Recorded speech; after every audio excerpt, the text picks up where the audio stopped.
Chapter 9 of Her Love from Above.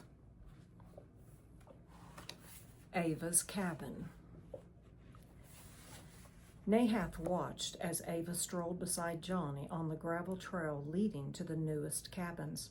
He wasn't familiar with her entire story, but he had served as Haven's Rest guardian for several decades, and he knew it by default. Nearly every story of abuse was similar except for slight variations. Abusers were not original individuals, and they almost always followed the same playbook, manipulating their victims through guilt, shame, belittling, trickery, deceit, and pity, blurring their victims' reality by claiming they didn't do or say what they just did or said. Nahath agreed with Aunt Bobby Joe's saying that if a narcissist's mouth was open, they were lying. Nahath knew that abusers often chose their victims because they are empathetic people who give others more chances than they deserve and believe what they are told. After all, they wouldn't lie to their loved ones, so they wrongly assume their loved ones would not lie to them. Through time, they grow more miserable in the relationship, yet don't fully comprehend what's happening. When their abuser claims they have mental issues or are bipolar, they begin to wonder if there might be some validity to that claim. Eventually, hopefully before it's too late, they figure out what is happening and flee the situation. Nahath knew that victims often leave their abusers multiple times before genuinely escaping.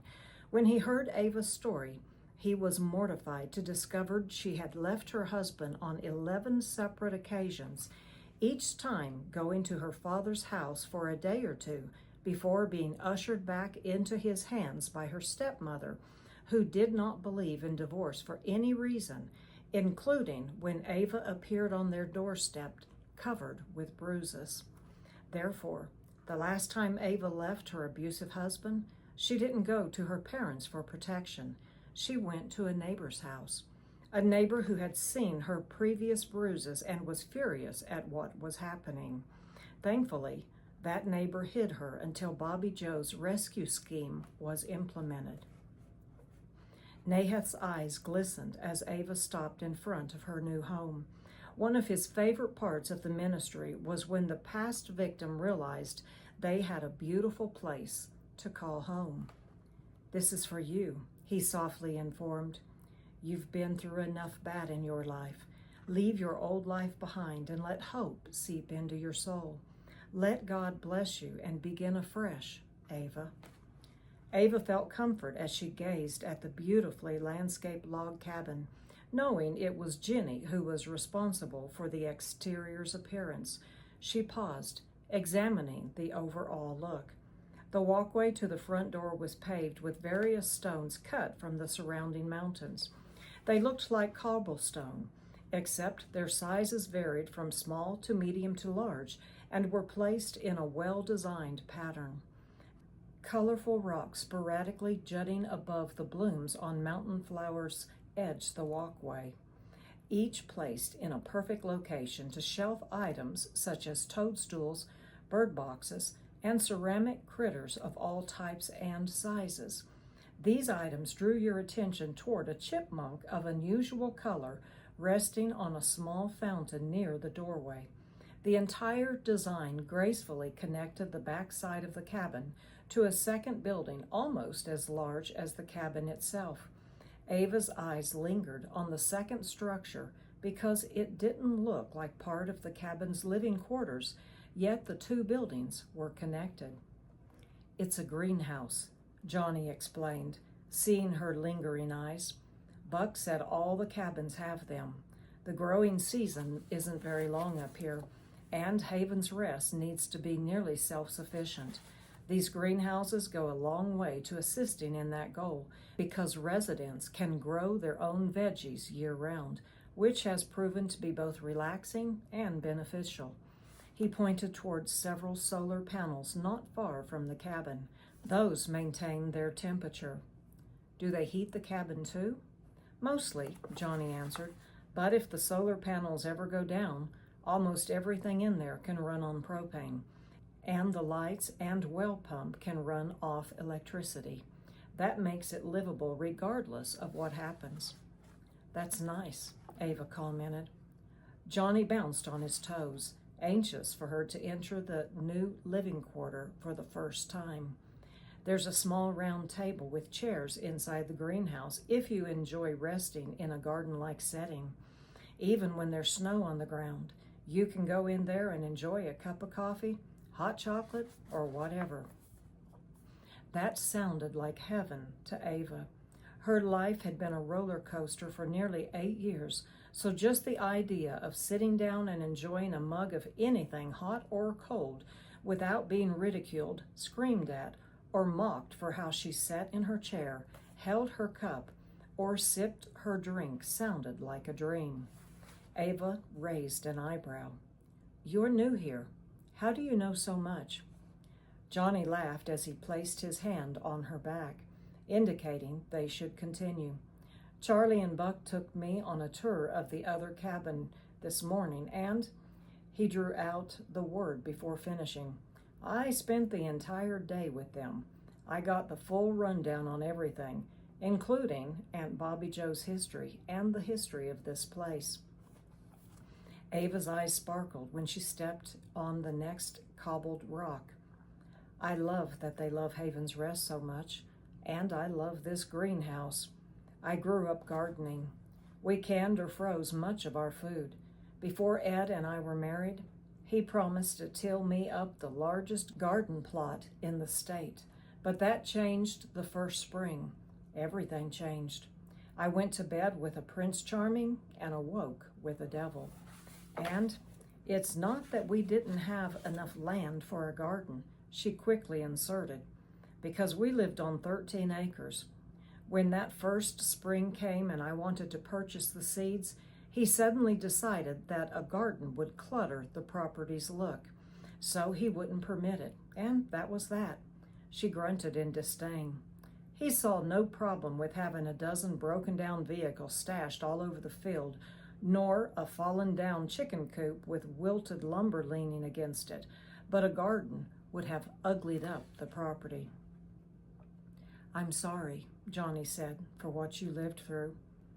"Not your fault," Ava replied. "I was the one who fell in love with a fraud." She gave a slight smile. "That's not fair, I suppose. We did have some good times. Sometimes I wonder if I'm doing the right thing. I wonder if I'd been a better wife, or if I'd—" "Stop!" Johnny interrupted abruptly. Ava startled. "I'm sorry," he apologized. "I didn't mean to sound so brash, but please don't do that to yourself. Please. There's never any reason for a man to hurt a woman. Never. I don't know what your situation was, but I do know what it's like to live in an endless nightmare, and I never once dreamed of hurting Madison.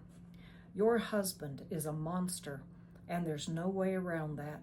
No man should hurt a woman as he hurt you. Making excuses for him lessens his responsibility in what he did." Johnny eased his anger with a deep breath. He wasn't supposed to ask questions or pry into Ava's life, and even though she offered the information freely, he felt awkward talking about it. Desiring to change the topic, he asked, "Would you like to walk around and look outside the cabin before we go in? Jenny does a lot of landscaping as the cabins are built, and it'll be too dark to see the rest of the outside in a few minutes." "No," Ava answered. "I want to be back at the lodge before dark, and we barely have enough to see the inside." Johnny nodded, then stepped forward and opened the front door. "Buck said each cabin has its own key and sturdy locks. No one can break in through the doors, and an alarm will sound if they attempt to break in through a window. You're safe here." Ava's face turned pale. She was hidden hundreds of miles from her husband, yet she still did not feel safe. She had not felt safe in years, not since the first week of their marriage. "I'm sorry." Noticing her discomfort, Johnny apologized. "I didn't mean to—" "It's okay," she interrupted. "It's not your fault. I should have left him years ago. At least, that's what several counselors have told me. Ava considered her dilemma. She had recently learned that physical abuse, especially being strangled during sex, strongly indicated that death was right around the corner. The last time he strangled her, she blacked out, which was how she knew her time was short. That's when she finally gained enough nerve to flee. Leaving, she decided, would at least give her a chance at survival. It was nothing short of miraculous that she learned about Haven's Rest exactly when she needed a place to go. Johnny glanced at her in surprise, once again examining the cuts and bruises on her face and neck. "You sound like you still have doubts," he stated as he opened the door. "You shouldn't." Ava said nothing more as she stepped inside the cabin, but even before she could see clearly, she knew how lovely it was. Its atmosphere reminded her of Christmas movies where young couples met and fell in love. When Johnny flipped on the light, she gasped. There was a large fireplace against the far wall, comprised of the same stone that paved the path leading to the front door. She knew the fireplace was fueled with propane, although it looked like the genuine article. A small kitchenette sat back to the left, and a large living area lay directly in front to the right. The open space was quaint, cozy, and perfect. "It's so big and beautiful," she marveled as her eyes rested on the living room curtains. She smiled. "That's why they asked me which material I liked best," she thought to herself. She pointed toward them. "They showed me a book of curtain material and patterns. Someone made those from the patterns and material I chose. I don't know whether to laugh or cry." Johnny was thrilled to be witnessing her first glimpse of the cabin, but said nothing. He wasn't sure how long she would make Haven's Rest her home, but he guessed it might be a good while considering her bruised body and broken spirit.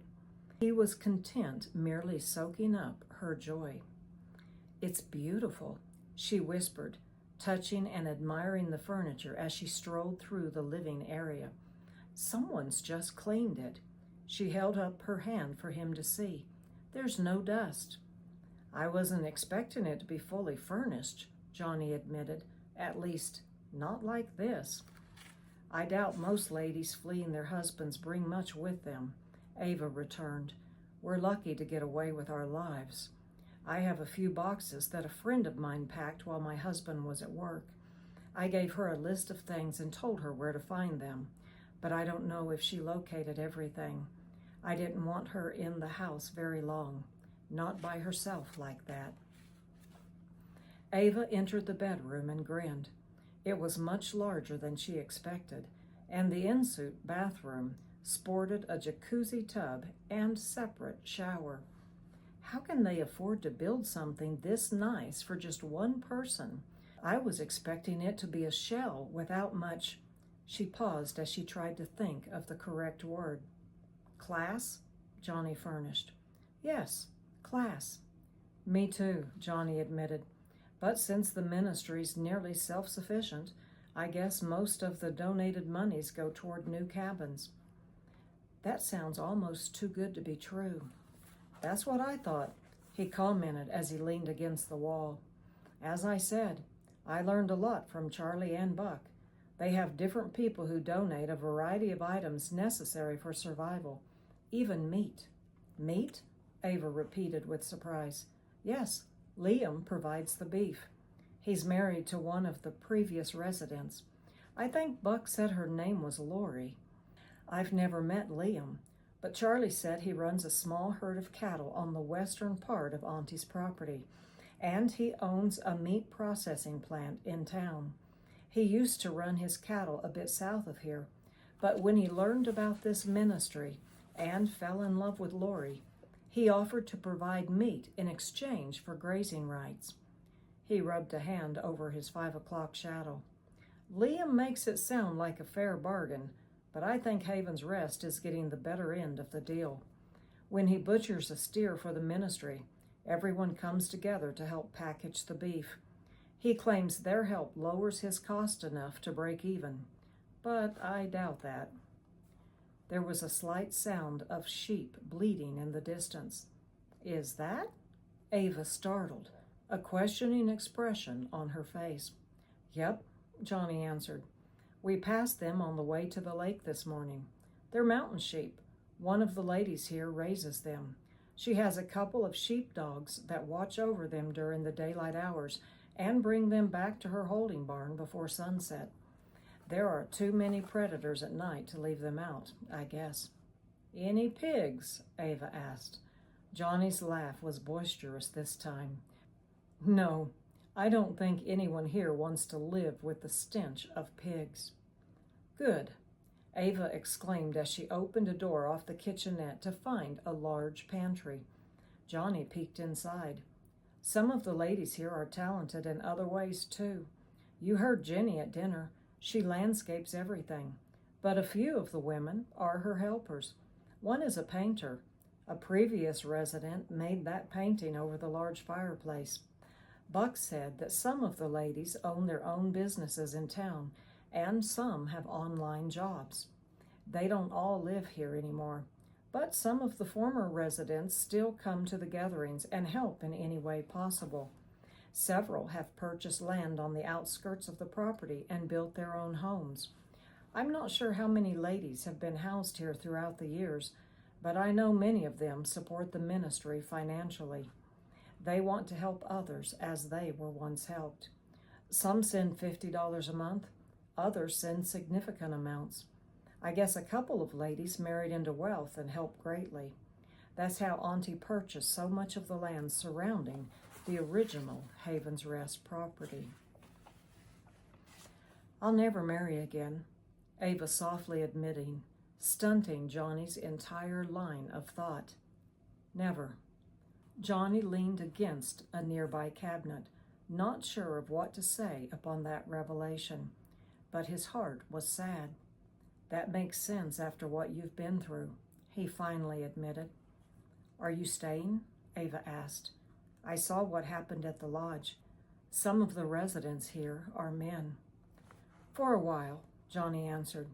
I'm not in physical danger, so I shouldn't take up the space, but I do need to get my head on straight before deciding what to do. I came here to help Paige and Madison pack and carry boxes. I had no way of knowing what they were really up to, and I certainly had no idea that Madison was up. He paused, then laughed. Until I heard the speakers tonight, I didn't even know what a narcissist was. I always assumed it meant a selfish person. I knew Madison was selfish, but I didn't realize the extent of it. Neither did I, Ava said, but I still feel like I'm on a roller coaster. 1 minute, I'm certain that leaving him was the right thing to do, and the next, I doubt myself. Look in that, Johnny instructed, pointing at a mirror on the living room wall. His voice carried a firmness that boiled from the frustration in his heart. Ava examined herself in the mirror. The bruises had greatly faded, but were still visible.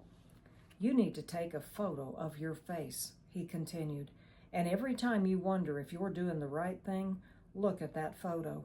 Madison has never beaten me black and blue, but Buck still suggested that I make a list of the pros and cons of my relationship with her. After my list is finished, he said to review it any time I doubted any decision because it would anchor me in reality regardless of what I decide to do.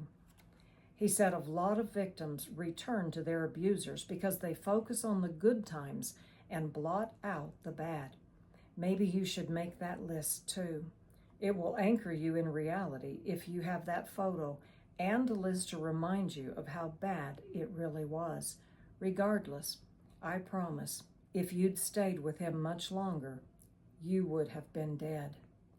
Ava's legs gave out, and she broke down weeping as she sank toward the floor. Johnny dove beneath her just in time to lessen the fall on her already bruised body. Ava, He frantically called out, "Ava, I'm sorry. I didn't mean to." "She's dead." Ava breathed through tears of sorrow. "She's dead." "Who?" Johnny asked. "Who's dead?" "My baby." Ava hugged her stomach. He hurt. I lost." But she couldn't finish her sentence or thought, although Johnny needed no additional details. He knew what she was saying. Her husband had caused the death of her unborn baby. Instead of asking questions, he prayed for God to mend her broken heart, to restore her bruised body and battered spirit, and to give the man who had caused this lovely lady such pain his just reward. He rested on the fact that God is a God of justice, and the man who did this to Ava would pay, because, one way or another, God always judges sin. "It will be okay," he promised, holding her in his arms. "Your baby is with Jesus, and you're safe now. He will get his due. That's a promise from the Almighty. There's always a payday someday. If not here on earth, then in eternity." "Yes," Nahath seconded while lowering his enormous frame to Ava's shattered spirit. "He's right. Your baby is with Jesus, and everyone outside the blood of Christ will face a payday someday. If Ed chooses to remain there, that will include him, too." He gently placed his angelic hand on her head. "Peace, my sweet one. Rest. You are safe at Haven's Rest." A sweet peace swept through Ava's body as she lay in Johnny's arms. She should have felt terrified being held by a man, any man, yet she was not. Instead, she drew comfort from his strength because she knew he would never hurt her. No, he didn't understand the pain she was enduring, but he was beginning to understand the cycle of abuse and how someone could be fooled into remaining in it for so long. When he spoke to her, there was no judgment in his voice. In her experience, that was a rare commodity. People usually judged her, wondering why she married an abusive man and why she had stayed with him for so long. They didn't understand that in the abuser's soup of nasty, they sprinkled just enough good times to keep their victims confused and believing they could change. Neither did those who judge consider that abusers don't come with signs identifying themselves as such, nor that the sweet and doting act they portray early in the relationship is of Oscar-winning quality. There was comfort in knowing this man understood without judgment.